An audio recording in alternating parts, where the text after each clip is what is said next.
Good morning, everybody. Henry Cramer, 605 Chaser, and you're going to see me reference this number a lot, Energy Helicity Index, or EHI.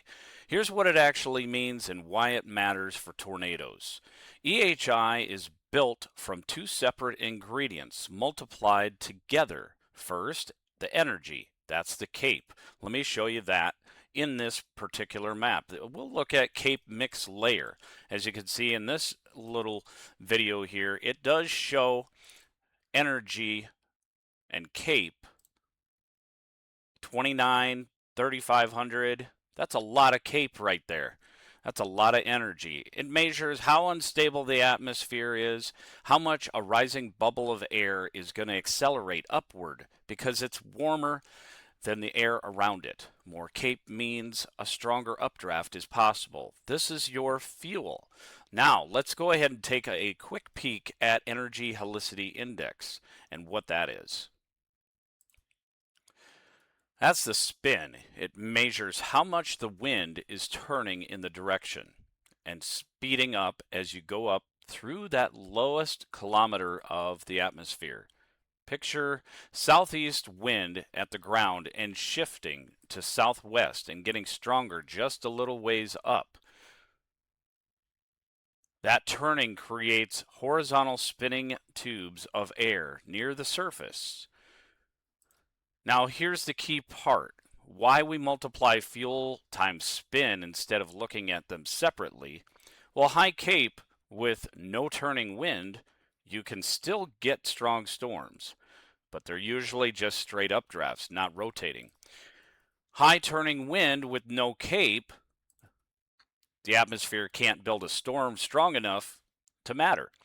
EHI only goes up when both are present at the same time in the same place. That's why it's one of the go-to numbers for spotting a tornado environment. It's not just can a storm form, it's can a storm form and rotate. You'll hear me say 0 to 1 kilometer EHI specifically. Well, look at today. You see 2.2 for early morning hours. And as we go along a little bit further here, you do see down in areas of Kentucky where we have 3.3. That lowest layer closest to the ground is the one most tied to whether a storm's rotation can actually reach the surface as a tornado versus just spinning higher up inside the storm and never tightening down. Rough thresholds of that I use on air is like under 1 low end signal, 1 to 2 moderate, worth watching closely. 2 or higher, that's strong tornado environment that you saw there. So anytime you hear me call out an EHI number on the map, that's me telling you how good the setup is for a storm to not just form, but spin. Now, little disclaimer, there are other elements that go into this, including shear. You have to have wind shear as well.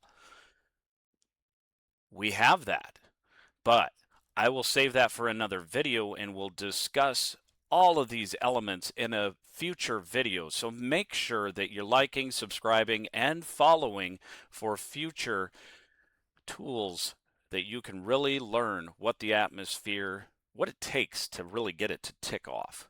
God bless.